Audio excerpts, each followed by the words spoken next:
Bismillahirrahmanirrahim. Assalamualaikum warahmatullahi wabarakatuh.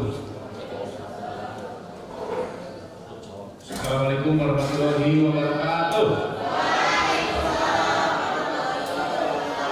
Masih pagi ini. Udah sarapan belum Pak Ibu? Belum. Bismillahirrahmanirrahim. Salatu wassalamu ala Rasulillah. Bapak Ibu yang saya hormati, puji dan syukur marilah senantiasa kita panjatkan kehadirat Allah Subhanahu wa taala karena di hari yang cukup cerah ya, tidak terlalu mendung, hari ini kita bisa berkumpul di ruangan guru untuk mengikuti agenda rapat dinas dengan rangkaian yang begitu banyak tadi disampaikan oleh Pak Hendrawan. Pada kesempatan ini saya dan Pak Slamet ingin berbagi yang kami peroleh dalam pendidikan kami selama mengikuti program pendidikan guru penggerak sebagai calon guru penggerak rekomendasi. Jadi selain status kami berdua ini sebagai fasilitator guru penggerak, calon guru penggerak untuk angkatan 7, kami juga double job gitu ya, aktivitas gitu ya. Selain fasilitator kami juga sebagai calon guru penggerak dengan jalur rekomendasi seperti itu. Di sini mencek bahasa Sunda nama hatur lumayan lah sambil nyeureun sampai hasil yang sudah kita peroleh, kita sharing lagi kepada Ibu mengenai budaya positif. Budaya positif itu seperti apa? Banyak sekali nanti akan dikupas tuntas oleh Pak Slamet dan saya nanti. Pada prinsipnya beginilah. Selama ini kita merasa tindakan kita atau aturan-aturan yang kita buat, aturan-aturan yang ada di sekolah, tata tertib dan lain sebagainya itu bisa menuntaskan segalanya, bisa tuntas semuanya, bisa selesai segala sesuatunya dengan aturan tersebut. Tapi ternyata tidak seperti itu. Bahkan saya di sini selama pembelajaran banyak menemukan hal-hal yang selama ini ternyata kita salah gitu. Pemberian reward, punishment aja salah gitu. Kita anak berprestasi ini kita kasih hadiah ternyata salah. Seperti itu, penanganan seperti itu ternyata salah. Seperti apa penanganan yang sebenarnya yang seharusnya nanti akan dikupas sedikit demi sedikit. Mudah-mudahan bermanfaat. Sekali lagi terima kasih atas waktunya. Tidak akan lama Mas ya, paling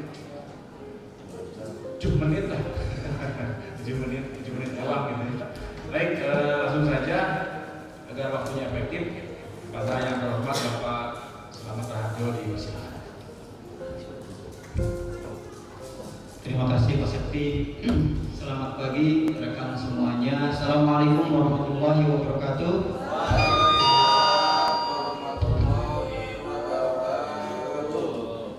Oke, sehat semua ya. Bahagia nggak nih Bapak Ibu? Jadi kata pendiri pendidikan Indonesia ya, filosofi KHD, bahwa tujuan pendidikan itu adalah agar menjadi bahagia, mencapai kebahagiaan. Gitu. Jadi kita harus bahagia ya, walaupun mungkin ada masalah tetap bahagia. Oke.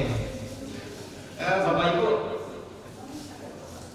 sudah saya share di info penting itu, kalau mau menyimak boleh di materinya di situ. Semacam buku digital gitu ya, buku digital. Jadi kita bisa bikinnya itu, kemarin udah saya sharing ke Pak Denny yang PPL, kayaknya udah dipakai sama Pak Denny.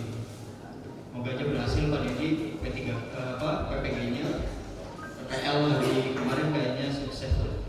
Oke, terima kasih Bapak Ibu.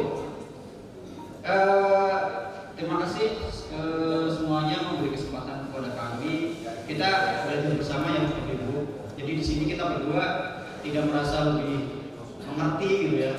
Mari kita bersama belajar bersama-sama, karena memang belajar itu adalah sepanjang hayat dan guru modalnya adalah belajar.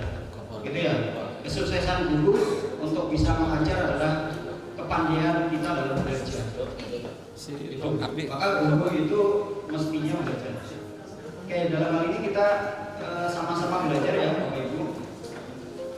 Kita akan sharing terhadap rekan-rekan semuanya, mohon maaf nih, yaitu tentang aksi nyata budaya positif.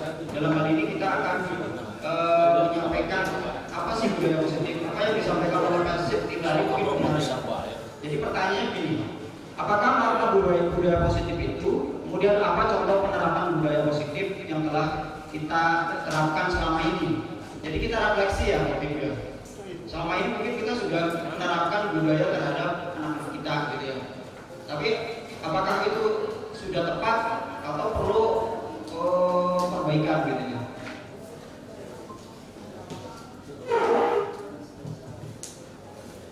Oke, internetnya ada.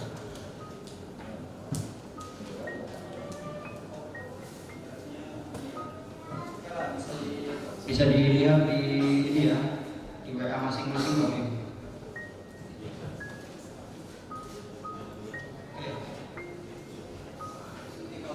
Kalau yang mau online bisa langsung dia di situ. Kalau yang presentasi bisa saya ke sini ya.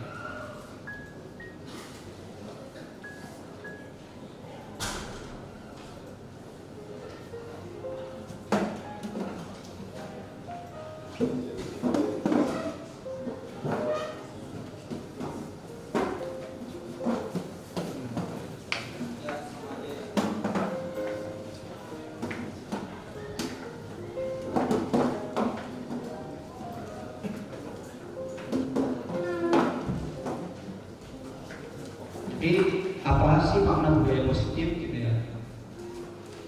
Kalau kita cek ya, dalam hal ini kita masih konsep ya, yang kita sampaikan konsep dulu. Karena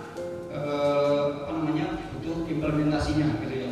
Untuk implementasi kita pahami konsep dulu. Budaya positif di sekolah ialah nilai-nilai, keyakinan-keyakinan dan kebiasaan-kebiasaan di sekolah yang berpihak pada murid, agar murid dapat berkembang menjadi pribadi yang kritis, penuh hormat dan tanggung jawab. Jadi dalam kurikulum Merdeka itu poinnya adalah semuanya murid gitu ya. Tidak ada guru. Guru itu membantu murid berkembang gitu ya. Seperti itu ya Mas itu ya.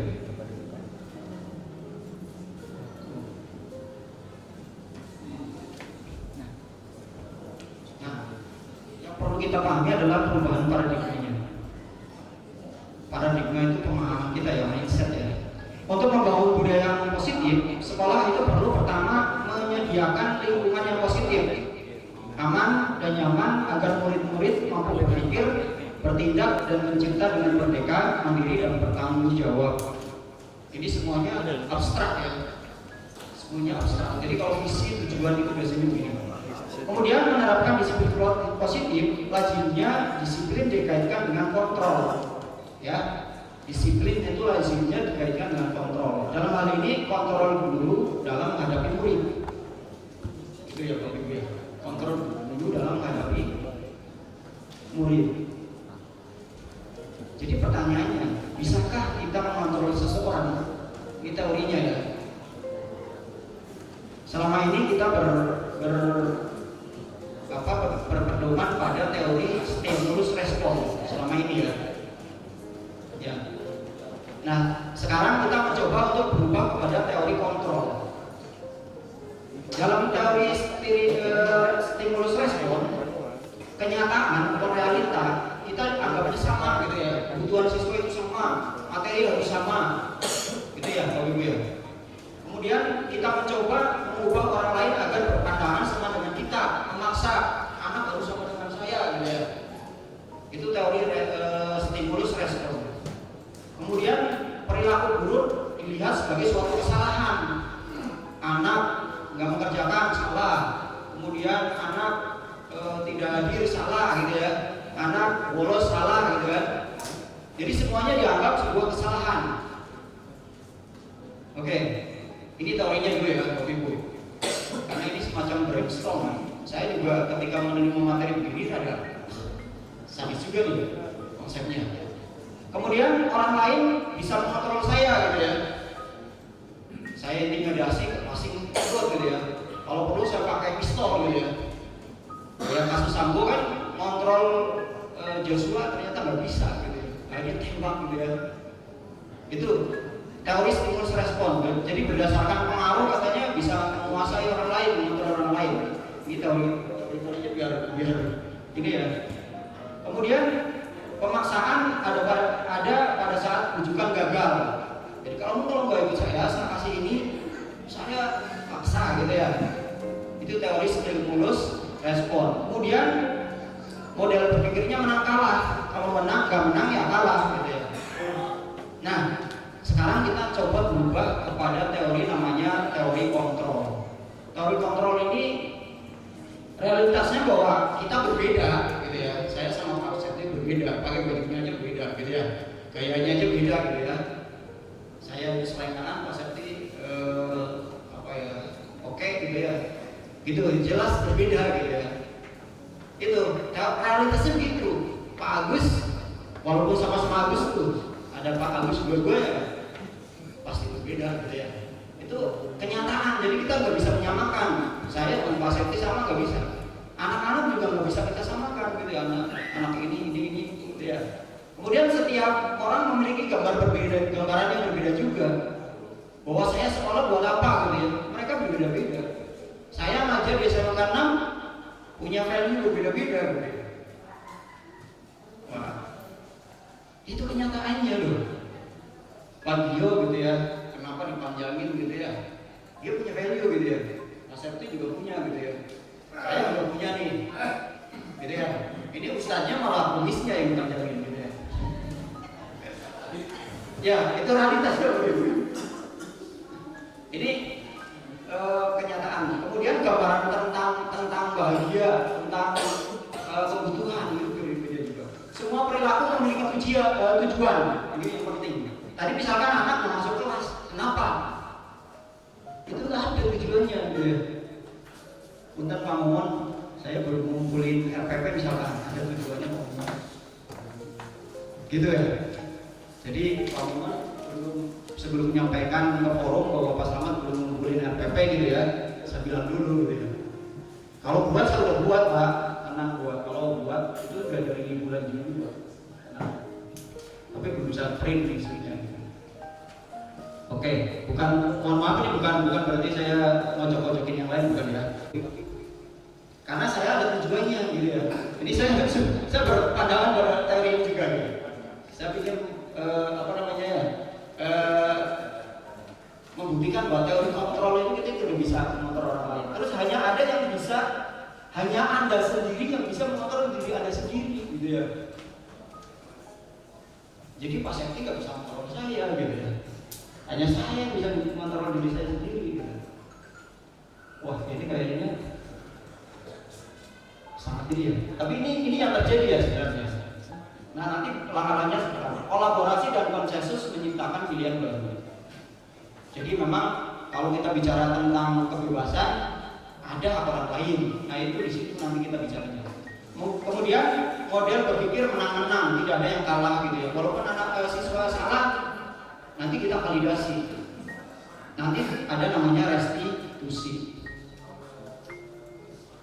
Disiplin dalam rangka menciptakan lingkungan positif. Salah satu strategi yang perlu kita tinjau kembali adalah penerapan disiplin. Di sekolah kita apakah kurang efektif? Apakah masih perlu ditinjau kembali? Apa sesungguhnya arti dari disiplin itu sendiri? Apa kaitannya dengan nilai-nilai kebajikan? Disiplin positif merupakan unsur dalam terwujudnya budaya positif yang kita cita-citakan di sekolah kita. Oke, kata disiplin, Bapak Ibu nih, sering dihubungkan dengan hukuman. Tadi kan teori kontrol itu seperti itu ya. Nah sekarang ada namanya disiplin positif gitu. Nah selama ini kita menerjemahkan disiplin itu dihubungkan dengan hukuman.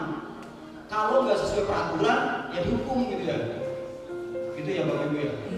Kalau saya nggak ngumpulin RPP misalkan ya, Pak Momon menghukum saya gitu ya dengan nilai jelek misalkan. Gitu. Padahal Pak Momon belum nanya ke saya alasannya apa gitu ya. Gitu. Jadi ini contohnya saya aja lah. Saya nggak nyetak RPP gitu ya. Saya udah siap Pak. Nanti saya kasih juga bisa langsung gitu ya. Tapi belum saya cetak gitu ya. Salah satu alasannya misalkan kertas sayang gitu ya. Sayang kertas gitu misalkan gitu ya. Salah satu alasannya.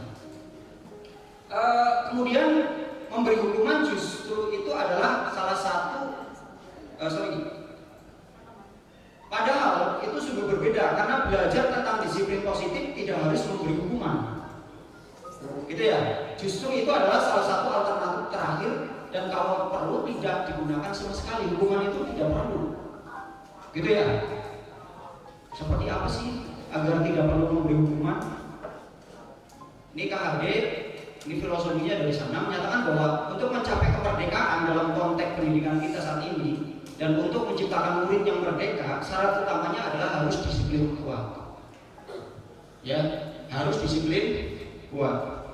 Disiplin yang dimaksud adalah disiplin diri. Ya, yang memiliki motivasi internal. Jika kita tidak memiliki motivasi internal, maka kita memerlukan pihak lain untuk mendisiplinkan kita, atau yang disebut sebagai motivasi eksternal. Atau memang kita mendisiplinkan, gitu ya. Penguasa itu mendisiplinkan rakyatnya, gitu ya konteksnya. Berarti Pak Septi sebagai wakil sekesiswaan mendisiplinkan siswa, gitu. Ya, saya sebagai guru mendisiplinkan anak-anak saya di kelas, gitu ya. Kalau itu belum muncul disiplin internal, gitu ya Bapak Ibu ya. Tapi kan tidak serta-merta memang disiplin diri itu berhasil. Nah, dia dosen dalam bukunya Restructuring School Discipline, gitu ya, 2001 menyatakan bahwa disiplin diri dapat membuat seseorang menggali potensinya menuju kepada sebuah tujuan, sesuatu yang dihargai dan bermakna. Dengan kata lain, disiplin diri juga mempelajari bagaimana cara kita mengontrol diri dan bagaimana menguasai diri untuk memilih tindakan yang mengacu pada nilai-nilai yang kita hargai. Jadi memang konsepnya teori motivasi. Teori motivasi itu ada 3. Pertama, untuk menghindari ketidaknyamanan atau hubungan. Yang kedua, untuk mendapatkan imbalan atau penghargaan dari orang lain. Yang ketiga, untuk menjadi orang yang merdeka, ingin dihargai. Ya, untuk menjadi orang yang mereka inginkan dan menghargai diri sendiri dengan nilai-nilai yang mereka percaya. Jadi motivasi itu ada 3 ini secara umum ya. Maksudnya bagaimana? Ini kaitannya dengan budaya positif. Ada lingkaran seperti ini, lingkaran pengaruh. Untuk menciptakan sebuah budaya positif, kita buat dari kelas dulu ya, yaitu peraturan kelas. Kemudian nanti menjadi keyakinan kelas, baru menjadi lingkungan positif, gitu ya. Tadi teori kontrol itu sangat mungkin, gitu ya. Kalau saya pertegas tadi mungkin terlalu berapi-api ya, Tapi maksudnya memang semua seperti itu.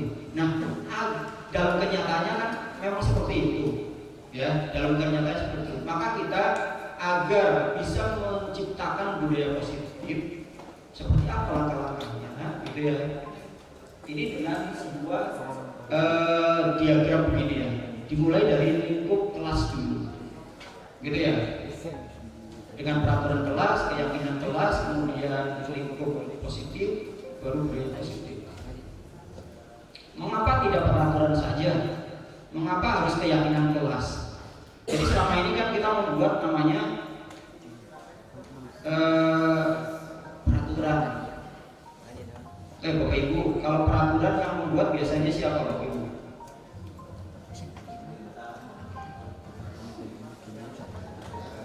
Ya, peraturan itu dibuat oleh penguasa ya. Oleh penguasa ya. Nah kalau guru itu penguasa di kelas ya. Gitu.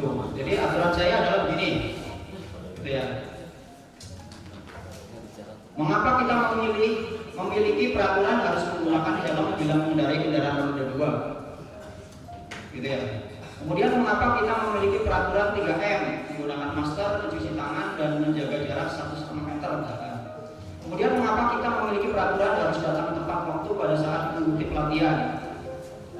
Untuk mendukung motivasi intrinsik, kembali ke nilai-nilai keyakinan lebih menggerakkan seseorang dibandingkan mengikuti serangkaian peraturan. Tadi yang disampaikan bahwa disiplin itu disiplin diri itu ya. Itu motivasinya adalah motivasi intrinsik, motivasi dalam diri seseorang. seseorang, gitu ya. Motivasi dalam diri seseorang. Nah, agar motivasi dari diri seorang itu menyatu ke dalam dirinya, di dalam jiwanya, maka harus digerakkan dari keyakinan, gitu ya Pak.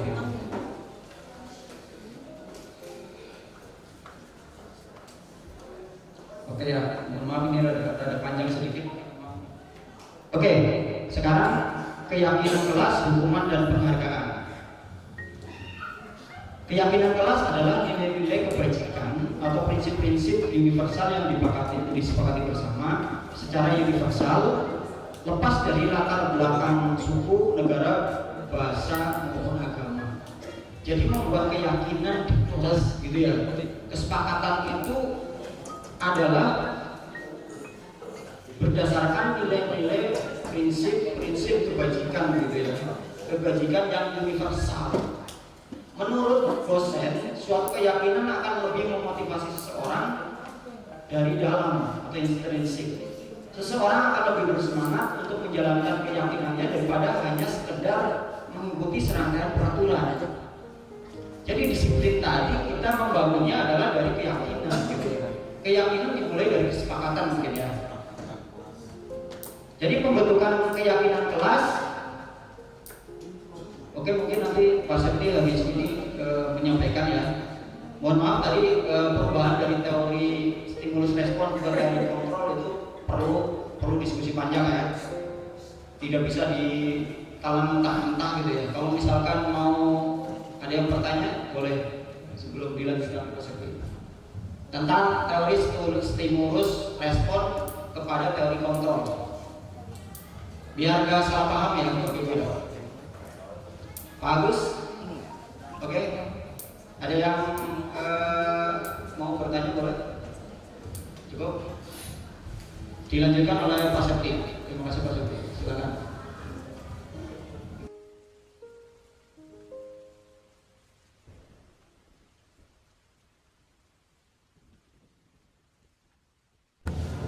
Bismillahirrahmanirrahim. Assalamualaikum warahmatullahi wabarakatuh. Waalaikumsalam warahmatullahi wabarakatuh. Selamat pagi. Bagaimana kabarnya? Kalian semua baik ya? Siapa ini? Namanya siapa? Allah. Ya Allah. Semangat ya ini ya. Oke, yang nggak hadir siapa nih? Ada kan? Hadir kan? Oke, hari ini kita memulai pelajaran ya. Memulai pelajaran baru. Oke ya.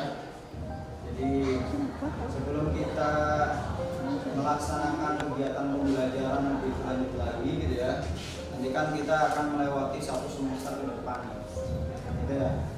Nah, agar pembelajaran kita di kelas itu nanti tertib, kemudian lancar gitu ya, kalian semua belajarnya nyaman tanpa semacam mungkin tekanan gitu ya, tanpa paksaan gitu ya. Yang ada adalah nanti timbul dari keinginan diri sendiri gitu kan. Belajar maunya disuruh-suruh atau belajar sendiri kira-kira? Belajar sendiri.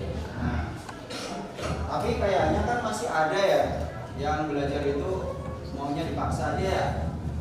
Nah, agar pembelajaran ke depan kalian merasa nyaman, aman gitu ya, senang gitu kan ketika belajar, maka kita akan namanya membuat kesepakatan bersama gitu ya, membuat kesepakatan bersama. Apa sih kesepakatan itu? Tahu, ada yang tahu kesepakatan? Kesepakatan tahu nggak? Ya, apa yang kalian inginkan, apa yang kita inginkan bersama, kemudian nanti kita sepakati gitu ya. Misalkan belajar datang ke kelas tepat waktu gitu ya. Berarti setuju, ya kita sepakati ketika pelajaran dimulai semuanya sudah ada di kelas, misalnya gitu ya. Itu namanya kesepakatan. Kemudian misalkan nanti ketika belajar di laboratorium gitu ya, ketika pertama menyalakan komputer gitu ya, nanti ketika mau selesai, ketika mau keluar pelajaran meninggalkan lab sudah mematikan komputer. Itu namanya peraturan mungkin ya, nanti dijadikan kesepakatan. Oke, hari ini kita akan mencoba memulai membuat kesepakatan ya, membuat kesepakatan kelas. Oke ya, membuat kesepakatan kelas. Ininya gelap tuh. Pindahin aja. Masih dari arah bapak ya. Oh ini. Pindahin aja. Kalian tulis masing-masing satu ya. Oke, masing-masing satu. Bisa Allah membagikan. Satu kertas satu ya.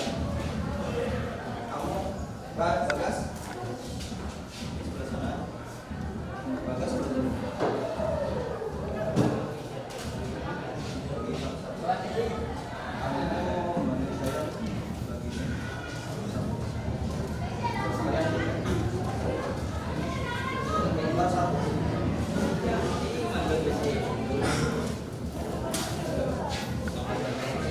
Tulis tadi ya kata-kata positif yang bisa disepakati bersama di kelas, gitu ya. Kata-kata positif. Silakan, saya kasih waktu. Sudah bagi semua?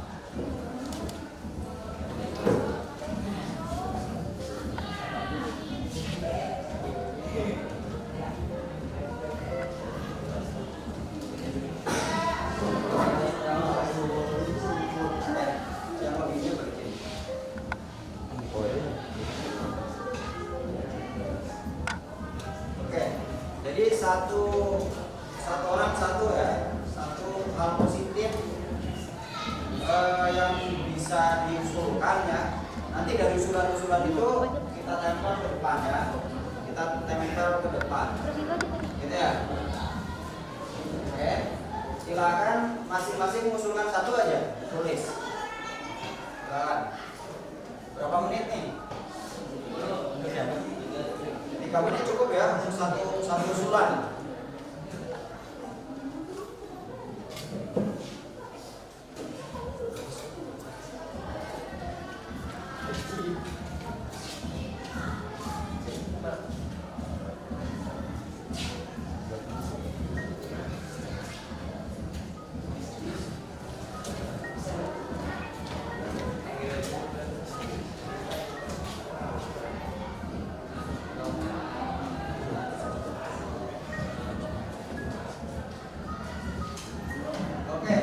Kalau yang sudah selesai ditempel di sini ya, sebelah kiri semua ya, tempel sebelah kiri.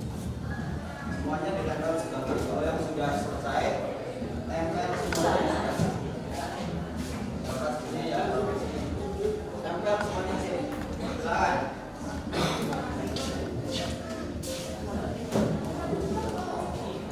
Yang rapi dan dari atas.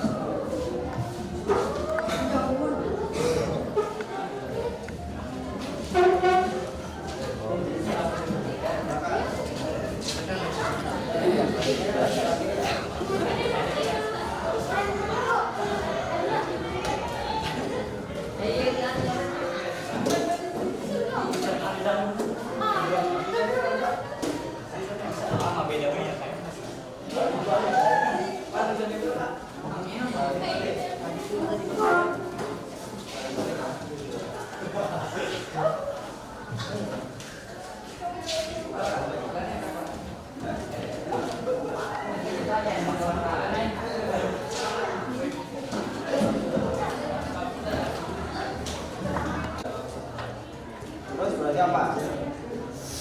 Menghindari bahan-bahan berbahaya gitu ya, atau tidak mengkonsumsi bahan ya, atau gini, menghindari obat dan bahan adiktif, gitu ya. Oke, kalau sudah, coba ada yang membantu saya. Kamu yang membantu saya, coba. Ya, coba sambil cari yang sama gitu ya, yang kata-katanya mirip, kemudian pisahin ke sini. Gitu ya. Itu nggak ada di rumah. Dibaca. Disiplin waktu gitu kan, tidak pernah boros. Ini dua. Ditaruh sama kelompoknya sama, ini sama ya. Sama di situ satu apa? Ya. Yang sama-sama di kelompokin dari satu.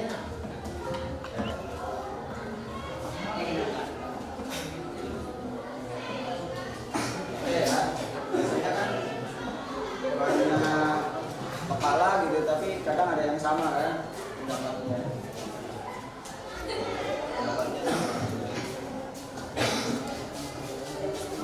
Makan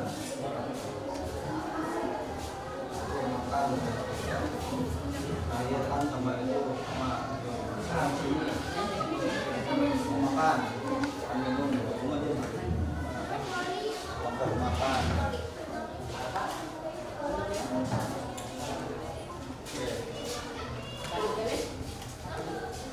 Misalnya tentang pakaian gitu ya. Kehadiran gitu. Dari sini ini wajib mencoba juga. Terima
kasih.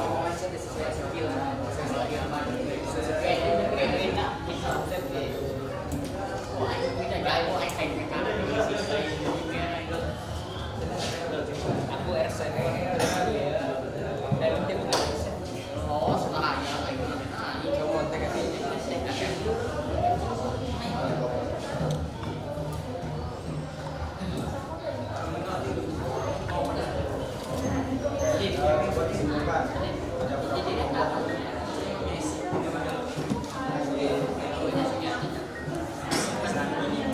Tolong bacakan dua-dua nih. Kesimpulannya ini terkait apa?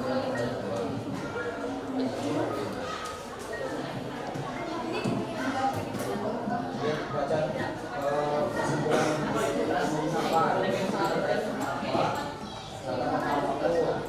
tentang kebersihan, tentang tugas,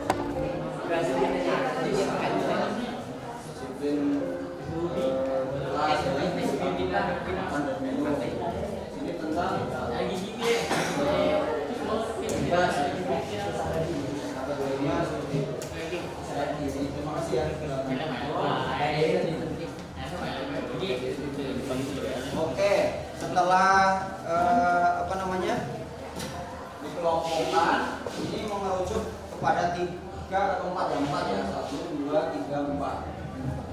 Jadi kaitannya banyak sekali tentang apa namanya makan dan minum. Ini kalian kayaknya suka banget makan dan minum ya. Jadi kalau di kelas, apalagi di lab, tidak makan dan minum ya di dalam lab, bukan?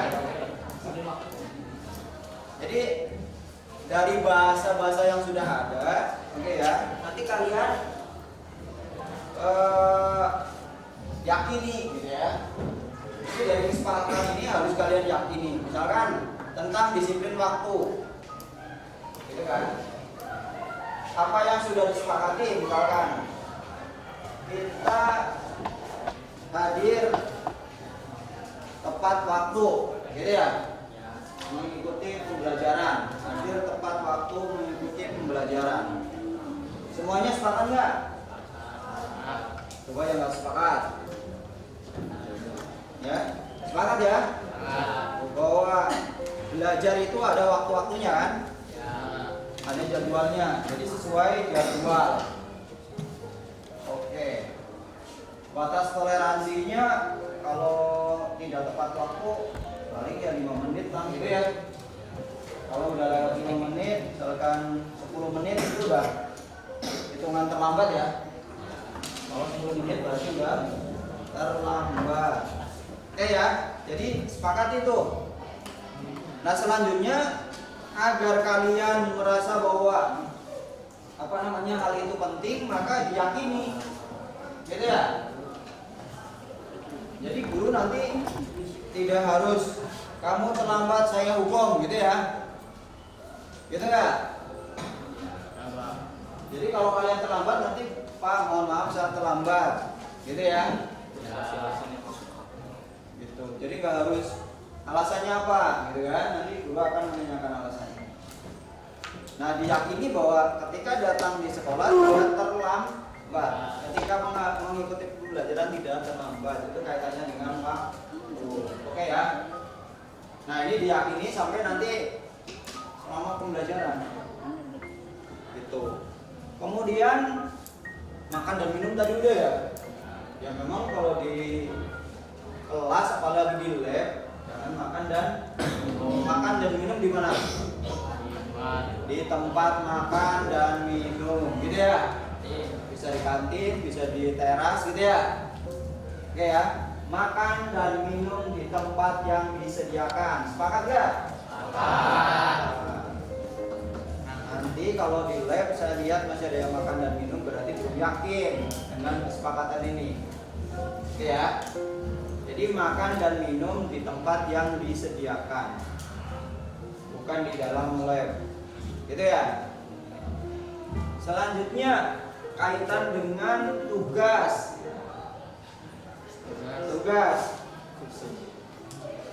mandiri mengerjakan tugas gitu ya, kemudian mengerjakan tugas dan mengumpulkannya wajib gitu ya. Jadi bahasanya gimana enaknya? Ya, mengerjakan tugas sesuai dengan instruksi dan tepat waktu ya. Jadi tugas itu bukan untuk ditagih gitu ya. Ya, jadi kalian secara sadar bahwa tugas itu agar pembelajaran lebih apa ya, bisa lebih dimengerti lah. Jadi tugas itu bukan sekedar kewajiban gitu ya, tapi mengerjakan tugas sesuai instruksi. Oke ya. Kemudian menjaga kebersihan nih, menjaga kebersihan ya. Jadi kalau ada sampah,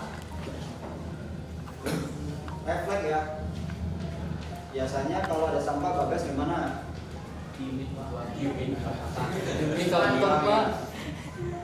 Biasanya dicuekin ya sampah ya. Nah, mulai sekarang ketika lihat sampah itu risih gitu ya. Risih. Kan bukan tiket saya Pak gitu ya. Bukan tiket saya. Nah, kalau udah lihat sampah kayak tadi saya lihat sampah itu saya risih banget gitu ya. Lalu saya ambil. Oke. Kalau ada yang lain, ada nggak?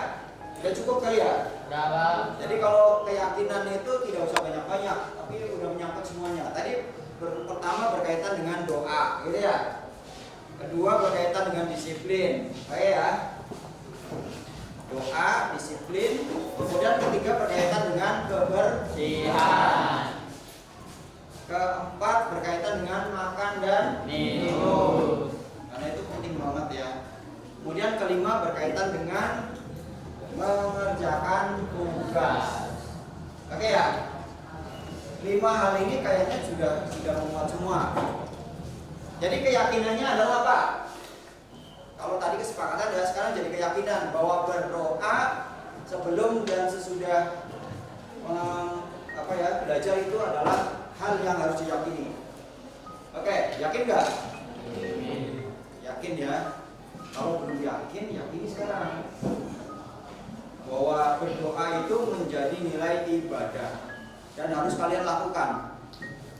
Perlu dalil nggak? Perlu ya. Nah itu kalian Aflah nanti yang berdalil ya. Pecinya nggak dipakai Aflah. Pakai peci nanti dalil itu lebih kuat. Kedua, masalah kebersihan.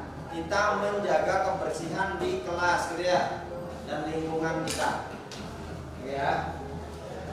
Berdoa, menjaga kebersihan, kemudian disiplin. Disiplin waktu, disiplin berpakaian gitu ya. Disiplin yang lain di situ banyak nih. Berpakaian ini paling banyak nih. Ya. Untuk masalah baju pakaiannya paling banyak. Nah, itu disiplin namanya. Sesuai memakai pakaian sesuai dengan jadwal gitu ya. Oke, kemudian mengerjakan tugas. Oke ya, mengerjakan tugas sesuai instruksi dan lain-lain. Terus satunya lagi tadi apa? Tentang kebersihan ya. Jadi ada 5 ya. Ada 5 yang sudah kalian sepakati dan harus menjadi keyakinan. Oke ya. Kalau itu jadi keyakinan, maka akan apa ya? Wah, kalau nggak atau melanggar itu nggak enak sendiri gitu ya. Itu bisa dipahami semuanya ini? Oke, sudah paham tentang keyakinan kelas kita? Boleh disebutkan. Siapa nih? Akis. Kis, sebutkan 5 tadi ya yang menjadi keyakinan kelas kita. Kebersihan, keyakinan, doa ya, tentang disiplin, makan dan minum, terus pakaian berarti disiplin ya, Disiplin itu bisa makan minum, pakaian gitu ya. 3. Terus kebersihan udah tadi ya. Oke, ulang lagi. Berdoa, berarti keyakinan ya. Berdoa, kedua kebersihan, disiplin. Yang ketiga, yang keempat mengerjakan tugas ya. Mengerjakan tugas. Kemudian yang keempat, yang kelima apa tadi?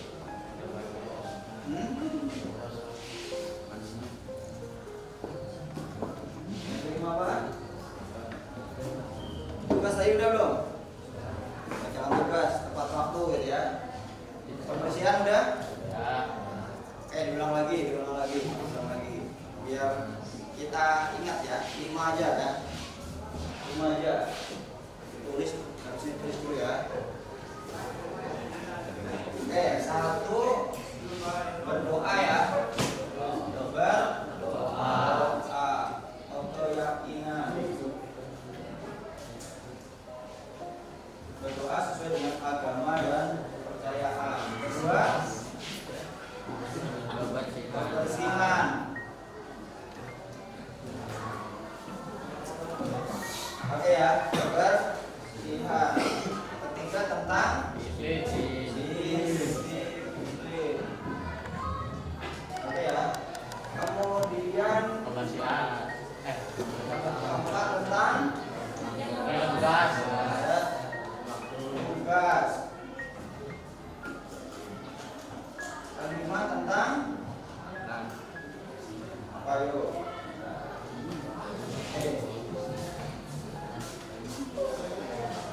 Berpakaian ya. Apa nih? Menjaga kebersihan. Masa tidak berpacaran?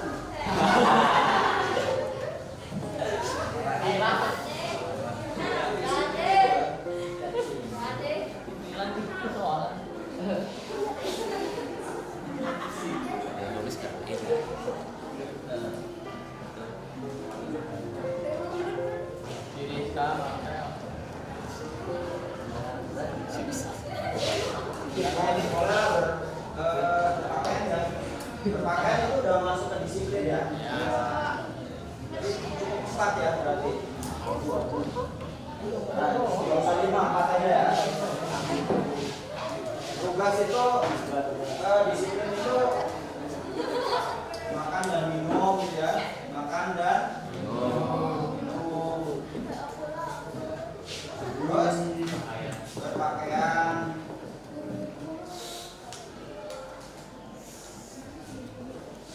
Terus apa lagi? Berpakaian, terus penampilan gitu ya. Rambutnya panjang itu udah pokoknya hal-hal yang kaitannya dengan disiplin itu harus kalian yakin.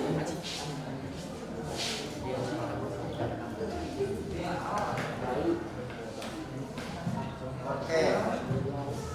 Ada lagi kira-kira enggak tambahannya? Apa? Kayak berpacaran kayak itu kan disiplin ya. Kalau kalian berpacaran berarti tidak disiplin ya. Belum waktunya berpacaran. Oke, kemudian ada lagi ya mungkin kelima ditambahin. Menghormati ya, saling menghormati.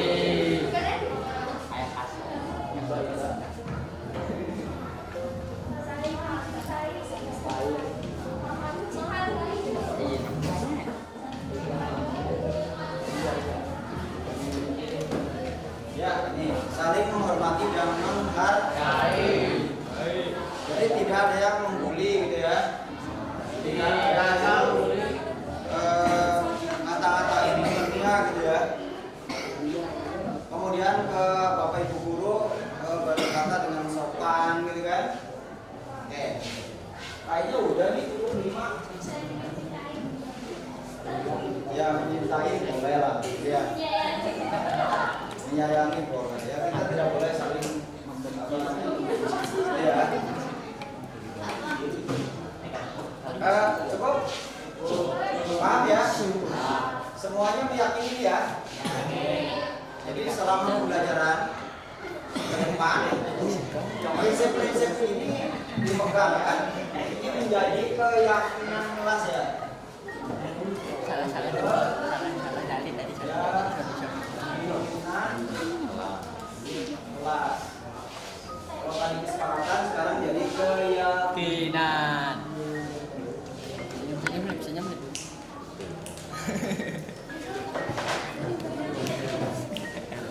Karena Ustaz bosan sedih. Jadi keyakinan kelas kalian saya kira cukup. Mau dibacakan lagi sama siapa? Ya. Ya. Satu.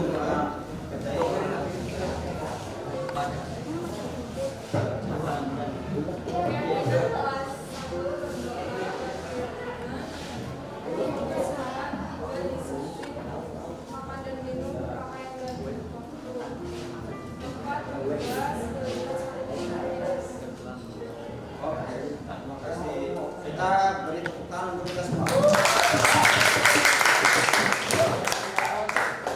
Dan kita berharap kita bisa menepati keyakinan kita dengan baik. Oke ya. Mari kita mulai keyakinan kita dengan membaca basmalah.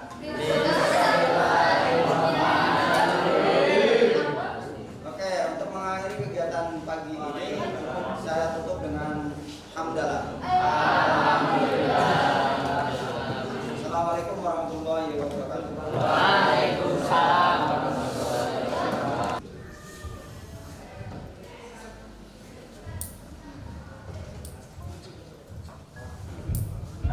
Baik, terima kasih Pak Selamat. Gimana Bapak Ibu? Ayah nu napal seperti itu gitu kan? Ada ya? Nah, jadi kayak memang kalau teoritis seperti ini kita biasanya agak sedikit pertama malas menyimak. Karena itu Pak survei ya membuktikan bangsa kita itu budaya literasinya itu peringkat 60 dari 60 sekian negara. Makanya bangsa kita terkenal netizen paling berisik. Pernah nggak kita pada suatu ketika memberi informasi di grup WhatsApp anak gitu ya? Anak-anak hari Senin datang jam 7 pakai baju putih abu. Setelah lama baru ada WA muncul lagi, Bu nanti Senin pakai baju apa? Pernah mengalami itu? Bahkan di grup WhatsApp guru pun pernah terjadi. Itu sebuah bukti bahwa ya memang kita itu sangat kurang dalam budaya literasi. Literasi itu tidak hanya membaca, menyimak juga bagian dari literasi. Ya seperti itu. Jadi kalau menyimak itu rasanya berat gitu ya, apalagi yang berhubungan dengan teori-teori. Tapi kemarin kata Pak Selamat, kalau penasaran, kalau ingin lebih jauh lagi mengetahui tentang posisi kontrol kami yang dari tadinya stimulus respon menjadi posisi kontrol, boleh diskusi langsung nanti Japri aja Pak Selamat. Ya, baik Bapak Ibu, sedikit mungkin menguatkan gitu ya, dan untuk menarik garis tebal dari yang tadi Bapak Ibu mungkin sudah samar-samar mendapatkan dari Pak Selamat. Saya akan menjelaskannya lebih sederhana lagi. Jadi contohnya seperti ini Bapak Ibu. Di awal Karena saya ada tujuannya gitu ya. Ini saya berpandangan teori juga nih. Saya pikir membuktikan bahwa teori kontrol ini kita tidak bisa mengontrol orang lain. Terus hanya ada yang bisa, hanya Anda sendiri yang bisa mengontrol diri Anda sendiri gitu ya. Jadi Pak Sekti nggak bisa mengontrol saya gitu ya. Hanya saya yang bisa mengontrol diri saya sendiri gitu. Wah ini kayaknya sangat ini ya. Tapi ini yang terjadi ya sebenarnya. Nah nanti langkah-langkahnya seperti apa? Kolaborasi dan konsensus menciptakan pilihan baru. Jadi memang kalau kita bicara tentang kebebasan, ada aturan lain. Nah itu di situ nanti kita bicaranya. Kemudian model berpikir menang-menang, tidak ada yang kalah gitu ya. Walaupun anak siswa salah, nanti kita validasi. Nanti ada namanya restitusi. Disiplin dalam rangka menciptakan lingkungan positif. Salah satu strategi yang perlu kita tinjau kembali adalah penerapan disiplin. Di sekolah kita apakah telah efektif? Apakah masih perlu ditinjau kembali? apa sesungguhnya arti dari disiplin itu sendiri, apa kaitannya dengan nilai-nilai kebajikan. Disiplin positif merupakan unsur dalam terwujudnya budaya positif yang kita cita-citakan di sekolah kita. Oke, kata disiplin, Bapak Ibu nih, sering dihubungkan dengan hukuman. Tadi kan teori kontrol itu seperti itu ya. Nah sekarang ada namanya disiplin positif. Gitu. Nah selama ini kita menerjemahkan disiplin itu dihubungkan dengan hukuman. Kalau nggak sesuai peraturan, ya dihukum gitu ya. Gitu ya Bapak Ibu ya. Kalau saya nggak ngumpulin RPP misalkan ya, Pak Momen menghukum saya gitu ya dengan nilai jelek misalkan. Gitu. Padahal Pak Momen belum nanya ke saya alasannya apa gitu ya. Gitu. Misalkan Momen ya.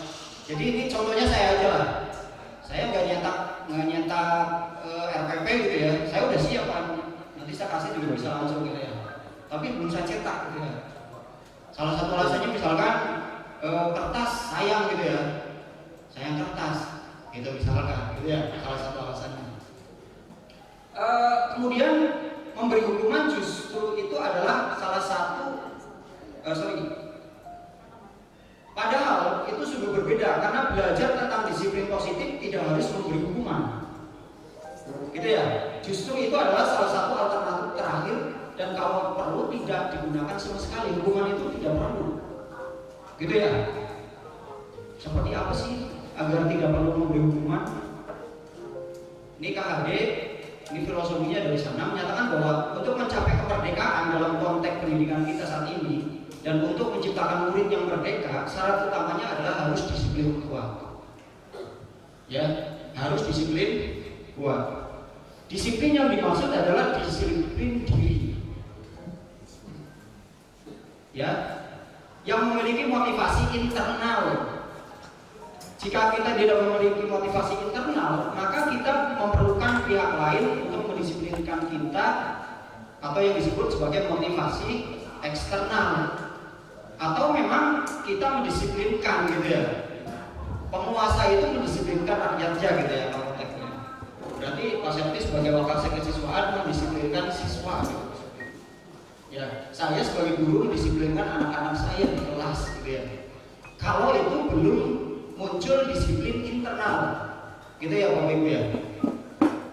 Tapi kan tidak serta-merta memang disiplin diri itu berhasil.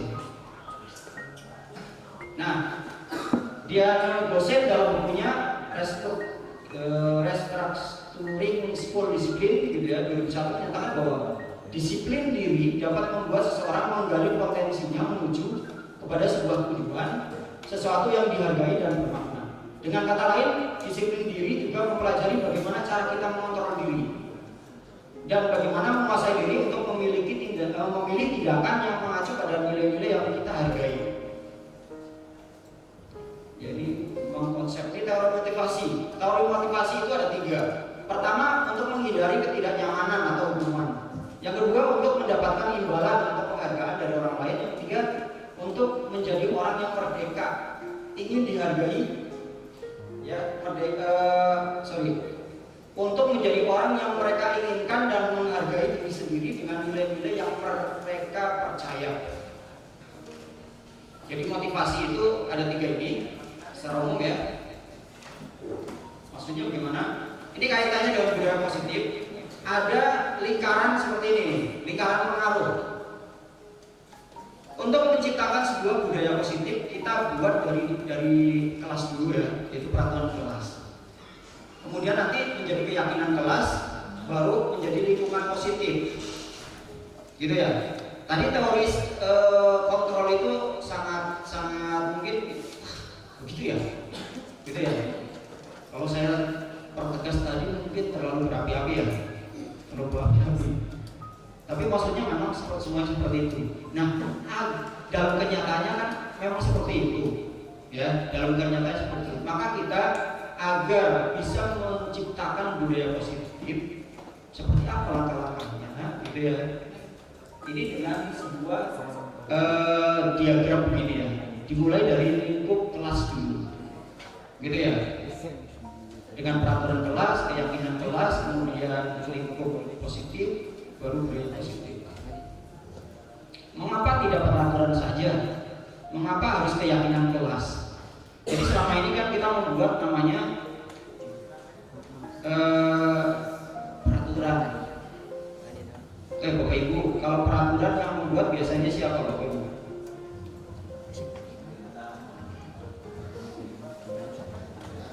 Ya, peraturan itu dibuat oleh penguasa ya, oleh penguasa ya. Nah kalau guru itu penguasa di kelas ya, gitu. Jadi aturan saya adalah begini, gitu ya. Mengapa kita memiliki peraturan harus menggunakan helm bila mengendarai kendaraan roda 2, gitu ya.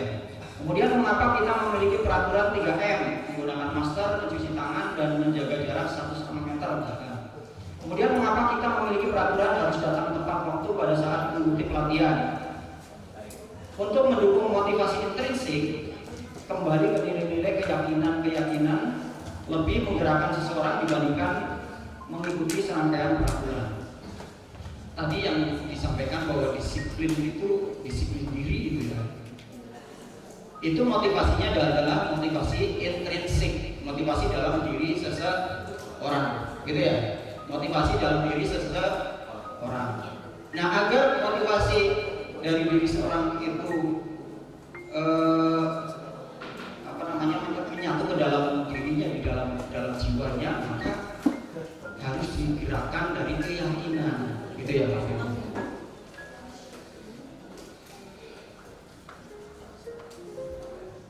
Oke ya, mohon maaf ini ada panjang sedikit. Oke, sekarang keyakinan kelas, hukuman dan penghargaan. Keyakinan kelas adalah nilai-nilai kebajikan atau prinsip-prinsip universal yang disepakati bersama secara universal, lepas dari latar belakang suku, negara, bahasa maupun agama. Jadi membuat keyakinan di kelas, gitu ya. Kesepakatan itu adalah berdasarkan nilai-nilai prinsip-prinsip kebajikan, gitu ya. Kebajikan yang universal. Menurut dosen, suatu keyakinan akan lebih memotivasi seseorang dari dalam atau intrinsik. Seseorang akan lebih bersemangat untuk menjalankan keyakinannya daripada hanya sekedar mengikuti serangkaian peraturan. Jadi disiplin tadi kita membangunnya adalah dari keyakinan, gitu. Keyakinan dimulai dari kesepakatan mungkin ya. Jadi pembentukan keyakinan kelas, oke mungkin nanti Pak Septi lagi sini menyampaikan ya. Mohon maaf tadi perubahan dari teori stimulus respon ke teori kontrol itu perlu diskusi panjang ya. Tidak bisa ditelan mentah-mentah gitu ya. Kalau misalkan mau ada yang bertanya boleh sebelum dilanjutkan Pak Septi tentang teori stimulus respon kepada teori kontrol. Biar gak salah paham ya Bapak Ibu. Pak Agus, oke. Ada yang mau bertanya boleh? Cukup. Dilanjutkan oleh Pak Septi. Terima kasih Pak Septi. Silakan.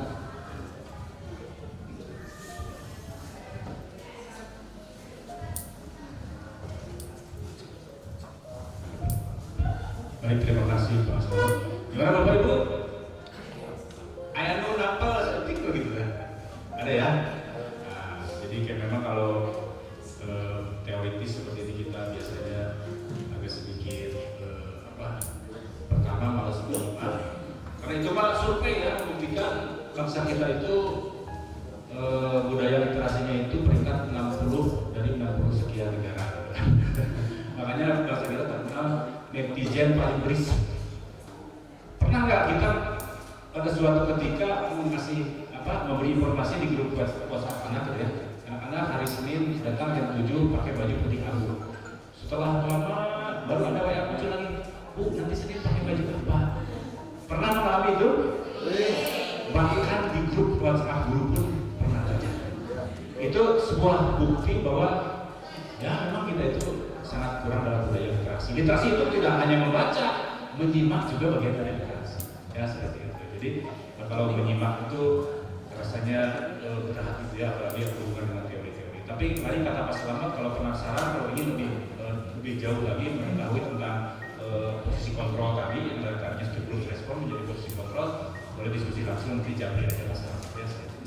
Baik Bapak Ibu, sedikit mungkin menguatkan gitu ya, dan untuk menarik garis tebal dari yang tadi Bapak Ibu mungkin sudah samar-samar mendapatkan dari Pak Slamet. Saya akan menjelaskannya lebih sederhana lagi. Jadi contohnya seperti ini Bapak Ibu.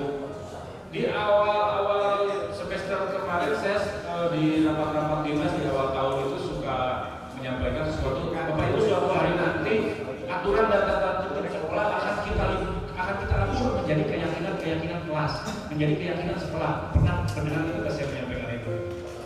Ya dulu gitu lah ya di rapat-rapat awal tahun. Lupa ya? Ya itu kodrat manusia, lupa juga. Nggak ada rekamannya. Jadi intinya seperti itulah. Kalau kita misalkan punya peraturan seperti ini Bapak Ibu, contoh sederhana dia.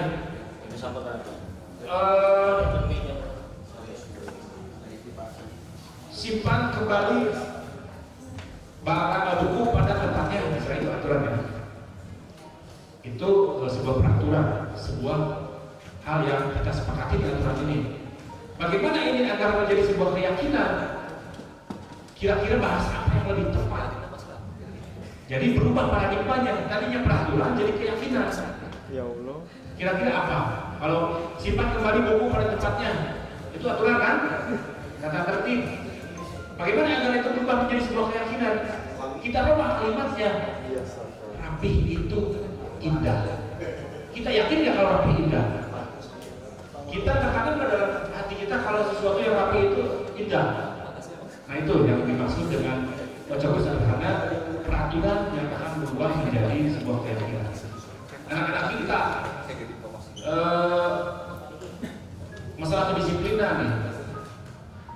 Rambut aturannya harus pendek, rambut harus pendek, itu kan aturan. Bagaimana agar itu berubah menjadi sebuah keyakinan? Kita rubah paradigmanya, kita rubah kalimatnya. Rapi itu keren, itu sebuah paradigma, pergeseran paradigma dari hal sederhana, dari contoh perbedaan kalimat saja itu sudah berbeda makna. Misalkan untuk keyakinan sekolah kita nih untuk memakan kedisiplinan yang tadinya dengan aturan ABCD cukup dengan satu kalimat saja. Disiplin itu indah, rapi itu keren, itu jadi sebuah keyakinan. Nah itulah yang disebut dengan nilai-nilai universal, nilai-nilai yang kita pedomani bersama, yang kita percayai. Oh iya, disiplin itu ternyata indah. Oh rapi itu ternyata indah. Oh rambut rapi itu ternyata keren loh. Dan rambut rapi itu ternyata berguna misalkan untuk nanti kita agar terbiasa di dunia kerja dengan rambut rapi. Nah keyakinan seperti itu. Jadi saya mendorong sebagai untuk Bapak Ibu wali kelas, mulai semester baru nanti kita coba tanamkan keyakinan kelas pada peserta didik kita di kelasnya masing-masing. Nanti dokumennya dibuat, ditempel di kelas, atau kalau kita tidak punya kelas tetap, tapi punya dokumen di wali kelasnya masing-masing, buat sebuah keyakinan kelas. Pak, kita awali dari kesepakatan dulu deh. Hadir tepat waktu. Berarti kan itu tertib juga, tertib itu sesuatu yang indah. Jadi seperti itu. Kemudian tidak mengganggu saat jam pelajaran, tidak mengganggu orang lain.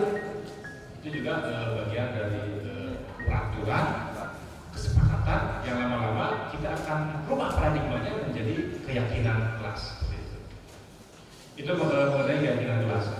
Kemudian berikutnya, mungkin sedikit saja yang ingin saya pertebal di sini mengenai yang pertama mengenai teori kebutuhan manusia ya. Anak-anak kita memang sama ya manusia seperti kita. Mereka juga punya kebutuhannya apa saja? Kebutuhan bertahan hidup, kebutuhan memperoleh kasih sayang. Coba ya kita mesti ambil yang teori kebutuhan dasar. Kebutuhan kebebasan, mereka itu butuh bebas. Kebutuhan kesenangan, mereka juga butuh senang, anak-anak kita tuh. dan penguasaan. Mereka juga butuh untuk menguasai sesuatu. Tapi ini pasti akan sangat bertentangan dengan kebiasaan kita, dengan paradigma yang selama ini kita lakukan. Sok nanya ke Pak Yuda, kabayang tuh ke Pak Yuda, namun misalkan Pak Yuda, eta budak Jamri, Pak Yuda, kacar, gunting kan, itu akan sangat bertentangan. Karena nanti harus diatasi dengan yang disebut segitiga restitusi. Nanti kita bahas ya sedikit gitu ya. Wah, ini akan berat sekali. Ini akan sangat bertentangan dengan kebiasaan kita sehari-hari. Biasanya kita, woi, kamu pakai topi, ambil topinya, buang ke kolam, topinya dan lain sebagainya. Itu akan tergeser semua, akan tergerus paradigma itu dengan paradigma baru. Bagaimana kita menerapkan segitiga restitusi pada anak? Bagaimana kita memposisikan diri kita dengan posisi kontrol apa? Dengan sebagai seorang pembuka, tadi sudah dibahas masalahnya, posisi kontrol sebagai seorang tersangka atau sebagai seorang manajer. Nanti akan bahas. Boleh dilanjut Mas?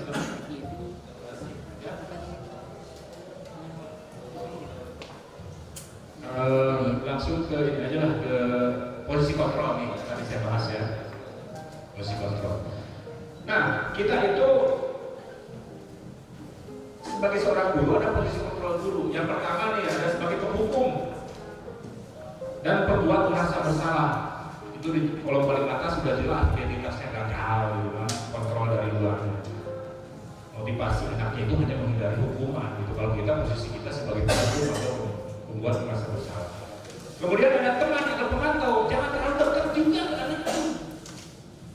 Jadi jika teman, bro, gitu juga anaknya, kan, A, gitu. Ada nggak boleh nyebut A, nyebut akang. Itu di posisinya teman terlalu dekat. Ada bagusnya ada, tapi banyak juga tidak bagusnya ternyata. Ya, karena apa? Karena nantinya akan ketergantungan, anak itu tidak akan mandiri.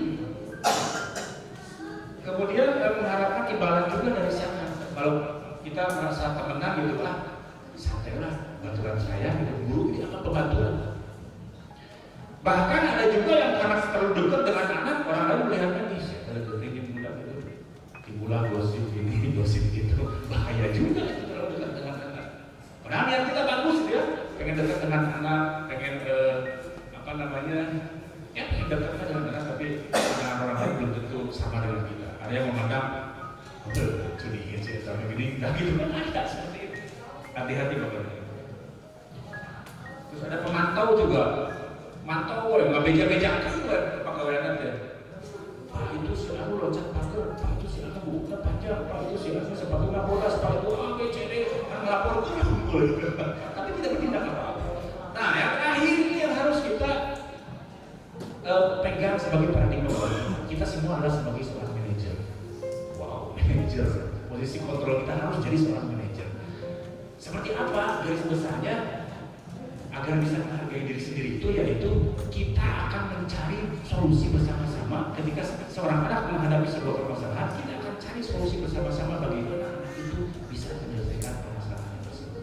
Bagaimana bisa misalkan melakukan peraturan, bagaimana agar dia punya solusi sendiri agar peraturan tersebut tidak terulang kembali dengan keyakinan-keyakinan yang sudah kita buat sebelumnya. Lanjut masalah restitusi. Ini terakhir Pak Ibu. Di sini adalah restitusi itu adalah sebuah proses menciptakan kondisi bagi murid untuk memperbaiki kesalahan mereka. Nah ini intinya di sini ya, sehingga mereka bisa kembali kepada kelompok mereka dengan karakter yang lebih kuat.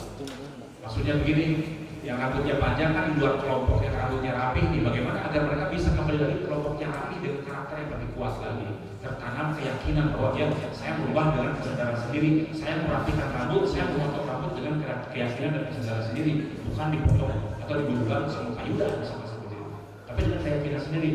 Wah, berat Pak, pasti berat. Bagaimana langkahnya agar ini bisa terwujud? Kita gunakan paradigma segitiga restitusi ini atau tahapan segitiga restitusi ini kita terapkan. Lanjut saja Mas, ini terlalu kecil. Nah, satu sisinya segitiga restitusi itu adalah yang pertama itu menstabilkan identitas. Di satu sisi kita stabilkan dulu identitas anak itu. pakailah bahwa salah itu apa-apa, bahwa itu kan kodrat manusia ya, dan menjadi kesalahan. Tidak ada yang sempurna kok manusia itu, bukan hanya kamu yang buat kesalahan seperti itu misalkan. Itu contoh langsung secara deskripsi gitu ya, secara apa namanya, kalimat-kalimat yang akan kita lontarkan ketika menemui sebuah bermasalah. Apakah kamu sudah menjadi teman baik bagi diri sendiri, atau yuk kita selesaikan bersama-sama, kita pasti bisa menyelesaikan permasalahan ini. Seperti itu, kita stabilkan dulu identitasnya, jangan sampai langsung kita ajar naik 24 jam, kamu melanggar peraturan, kamu salah, tapi kita stabilkan dulu. Nah seperti ini kurang lebihnya ya. Jadi agar anak itu yang tadinya merasa gagal karena melakukan kesalahan, jadi merasa sukses sebaliknya gitu ya. Kalau ingin kita yakinkan si anak dengan mengatakan kalimat-kalimat tadi seperti itu, ya, bahasanya yang tidak menjudge, sertifikasi anak secara langsung gitu. Mana yang salah? Kamu melanggar peraturan dan seterusnya.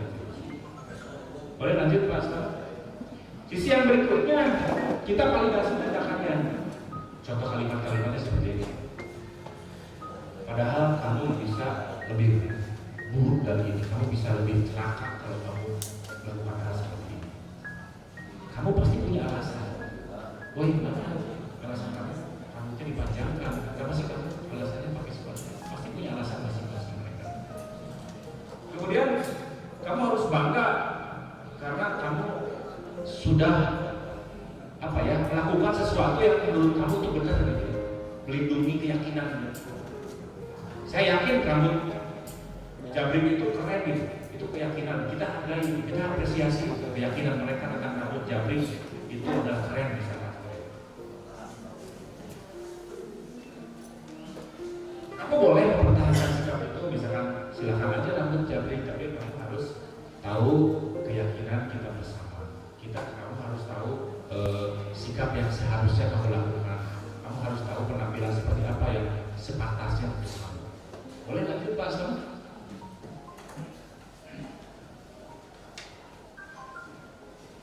Yang terakhir, menanyakan keyakinan. Nah, bagaimana kita bisa menanyakan keyakinan kalau keyakinannya belum kita buat sebelumnya? Dari kontrol bahwa pada dasarnya motivasi itu kan harusnya muncul secara internal dari dalam, tidak dipaksa karena tidak ada tuntutan dari luar, tidak ada target harus mendapat pujian, misalnya mendapat hadiah dan lain sebagainya, tapi keluar dari dalam, intrinsik itu yang keluar motivasinya itu. Di sini mungkin pertanyaan yang bisa kita ajukan atau saat kita coaching dengan anak bisa seperti ini. Apa yang kita percaya sebagai kelas atau keluarga, atau kita bisa apa keyakinan kita selama ini? Kalau sudah sebelumnya dibuat keyakinannya, tapi itu keren Pak. Nah berarti kamu tidak keren, karena rambutnya tidak rapi.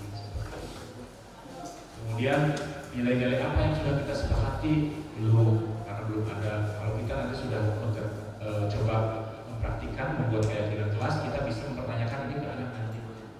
Keyakinan apa yang sudah kita miliki, kemudian kedepannya mau seperti apa, dan apa yang akan kamu lakukan ketika kamu tahu kamu salah dan melanggar aturan yang ada. Selesai ya Pak? Selesai Bapak Ibu. Pak masih bingung karena waktunya kita juga terbatas dan lain sebagainya. Nanti kalau mau PPT boleh Mas Selamatnya di-share. Kalau udah di-share artinya PPT-nya boleh dibaca-baca lagi. Lumayan ini Bapak Ibu, apalagi yang ASN untuk mengisi IKI nantinya. Setiap permasalahan siswa yang ada kita pakai skincare institusi yang tadi 3 tahapan tadi itu. Apa tadi itu Pak Selamat? Stabilkan dulu identitasnya. Nah itu kita ada pelanggaran nih. Oh kamu misalkan kenapa pakai sepatu warna putih? Kita validasi dulu tindakannya. Stabilkan dulu identitasnya. Bukan hanya kamu sih, kamu cuma kamu apa saja kamu sama saya sepatunya putih hari ini. Itu bisa jadi rekam, jadi video iki nantinya kita upload. Kemudian sisi yang kedua, tahapan berikutnya validasi tindakannya. Kamu ini begini itu tidak sesuai dengan aturan. Tanyakan keyakinan berikutnya, keyakinan kita punya itu 3 tahapan itu untuk menyelesaikan permasalahan dan itu bisa kita upload ke wiki. Ya lumayan Pak, bisa itu yang poin pemecahan permasalahan pembelajaran siswa.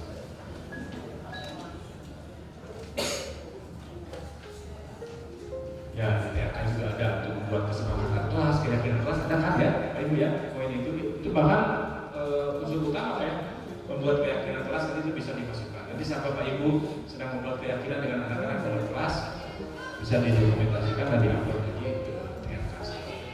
Baik Bapak dan Ibu, mungkin dari kami dicukupkan sekian. Mohon maaf apabila menyita waktu Bapak dan Ibu. Mudah-mudahan tadi saya bilang di awal, saya sampaikan sambil nyerut sampai hasil sedikit demi sedikit kita merubah paradigma kita, merubah kebiasaan kita.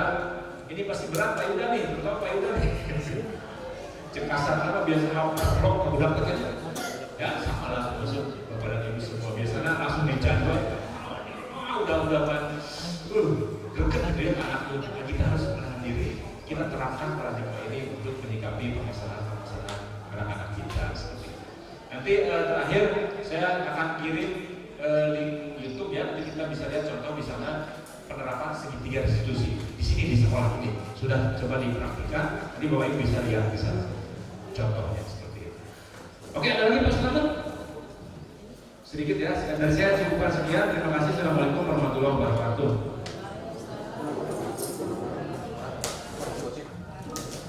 Terima kasih Pak Sukti. Sedikit saja. Jadi ini tadi adalah sebagai langkah-langkah ke depan gitu ya kita di sekolah kita. Karena memang membangun budaya positif itu tidak sekali jadi gitu.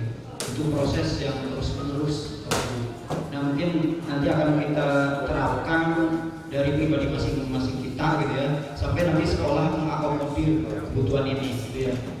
Jadi apa yang diterapkan di sekolah nanti bukan merupakan peraturan gitu ya Pak Septi ya, tapi sebagai sebuah keyakinan. Bagaimana prosesnya? Berarti dimulai dari kelas kita masing-masing. Gitu. Dan tadi saya ngobrol sama Pak Indra, keyakinan ini tidak bisa tiap saat ya, membuatnya hanya sekali, gitu ya, di awal saja, gitu ya.